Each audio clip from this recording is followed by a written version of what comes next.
Quand on achète une voiture, on regarde le prix, on pense faire une bonne affaire. Mais est-ce qu'on regarde vraiment ce qui compte? La sécurité. Parce que derrière les voitures les moins chères se cache parfois un secret potentiellement mortel. Et aujourd'hui, on va décortiquer une enquête choc qui fait vraiment froid dans le dos. 12 921. Ce n'est pas juste un chiffre, c'est le nombre de vies fauchées sur les routes sud-africaines en une seule année, en 2018. Ça remet les idées en place. La sécurité au volant, ce n'est pas une option, c'est une question de vie ou de mort, point. Alors, la question qui tue, une voiture abordable, est-ce que c'est forcément un piège mortel? En choisissant une voiture à bas prix, est-ce qu'on joue à la roulette russe avec sa propre vie?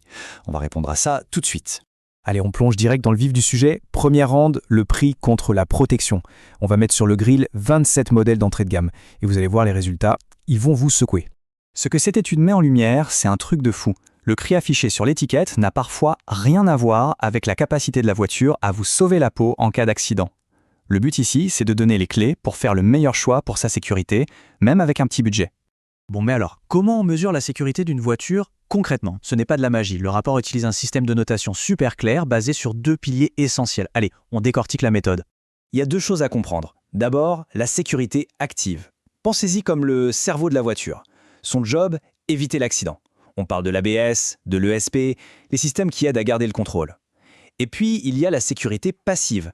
Ça, c'est le garde du corps de la voiture, le bouclier qui encaisse quand ça tape. Les airbags, la structure de la caisse, tout ce qui protège pendant le choc.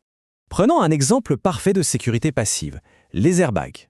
Au moment de l'impact, bam! Ils se déploient en quelques millisecondes pour créer un coussin et amortir le choc. Ce n'est pas un gadget ça, c'est littéralement un sauveur de vie. Ok, le système de points, c'est simple. La sécurité active, celle qui anticipe, peut rapporter jusqu'à 60 points. La sécurité passive, le bouclier, c'est 50 points. Et enfin, le crash test, l'épreuve ultime, ça peut ajouter 25 points. Ce qui nous fait un score total possible de 135. Gardez bien ce chiffre en tête, 135. C'est la note parfaite. Et maintenant, le moment qu'on attend tous. Le palmarès. Les champions de la sécurité et les cancres absolus. Les voitures achetées et celles qu'il faut peut-être éviter. Accrochez-vous bien parce que ça va piquer.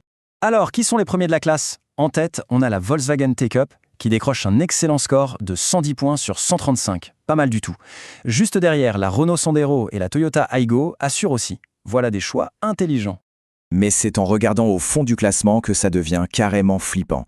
La Kia Picanto se traîne avec seulement 10 petits points. 10! Mais attendez, ce n'est même pas le pire. Le Nissan NP200 et le GMC 4x2 Boarding, leur score est de 0. Oui, vous avez bien entendu. 0. Pas un seul point de sécurité. C'est juste hallucinant. On parle de 2 véhicules très populaires qui n'ont absolument rien.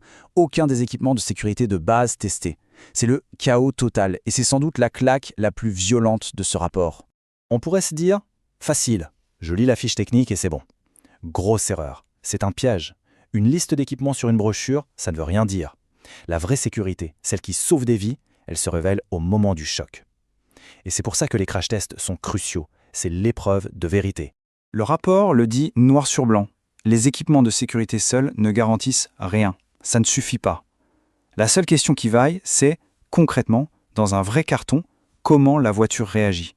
Et pour illustrer ça, on a un exemple qui va vous glacer le sang. Regardez ça. Le Nissan NP300 Hardbody.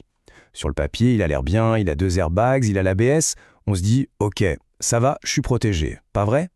Eh bien, la réalité, elle, est brutale. Crash test à 64 km/h. Résultat, 0 étoile. La structure de la voiture a littéralement implosé. Les airbags n'ont servi à rien. C'est la preuve parfaite que la fiche technique, parfois, c'est du pipeau. Bon, je sais, tout ça fait un peu peur. Mais le but, ce n'est pas de paniquer, c'est d'agir. Alors comment on fait le bon choix? Comment on évite le piège? Voilà une checklist en 4 points. Simple et efficace. 4 étapes, c'est tout. 1. Faites vos devoirs. Cherchez les résultats des crash tests en ligne pour le modèle précis qui vous intéresse. 2. Chez le concessionnaire, ne lâchez rien. Posez toutes les questions sur la sécurité. 3. Demandez la brochure officielle. Avoir les specs noir sur blanc, c'est la base. Et enfin, 4. Le plus important, la sécurité passe avant les jantes en alu et le bel écran tactile. Toujours. Et la question de l'argent dans tout ça? Est-ce que la sécurité, c'est un truc de riche? Pas du tout. Le rapport a fait le calcul. Pour l'équivalent de quelques dizaines d'euros de plus par mois sur un crédit, on peut passer un véhicule bien plus sûr. Ce n'est pas une dépense, c'est le meilleur investissement de sa vie. Au final, le choix est simple et il se résume à une seule question. Qu'est-ce qui a le plus de valeur? Un système audio qui envoie du lourd ou un système de contrôle de stabilité qui peut vous sauver la vie? C'est une question de priorité. À chacun de choisir les siennes.